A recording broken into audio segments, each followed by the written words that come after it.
বিসমিল্লাহির রহমানির রহিম। সম্মানিত দর্শক শ্রোতা, আপনারা জানেন গতকাল সন্ধ্যা ৬টায় নির্বাচন কমিশনের পক্ষ থেকে প্রধান নির্বাচন কমিশনার জাতির উদ্দেশ্যে ভাষণের মাধ্যমে নির্বাচনের তফসিল ঘোষণা করা হয়েছে। সেই ঘোষণার মধ্যে অনেকগুলি কথা আছে। আগামী 12ই ফেব্রুয়ারি 2026 জাতীয় নির্বাচন এবং গণভোট অনুষ্ঠিত হবে একই দিনে। তারই নির্দেশ অনুযায়ী যে তফসিল ঘোষণার পরের 48 ঘন্টার মধ্যে আমাদের যারা প্রার্থী তাদের বিলবোর্ড, ফেস্টন, পোস্টার, হ্যান্ডবিল যা কিছু আছে সব অপসারণ করতে হবে।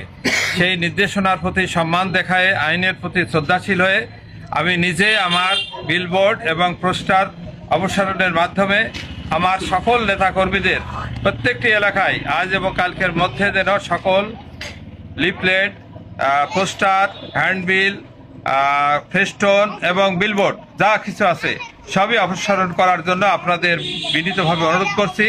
আমরা সবসময় নির্বাচনে আচরণবিধি আমরা মেনে চলব, কারণ আমরা নির্বাচন আচরণবিধির কোনো রকম বরখেলাপ আমরা করব না।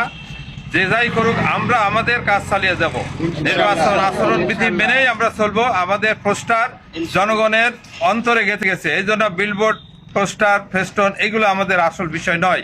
আবার যখন থেকে আমাদের এই প্রচারণার সুযোগ পাবো, হয়তোবা আগামী 22শে জানুয়ারি থেকে আমরা পুনরায় সুযোগ পাবো, তখন আমরা এই ব্যবস্থা করবো ইনশাল্লাহ।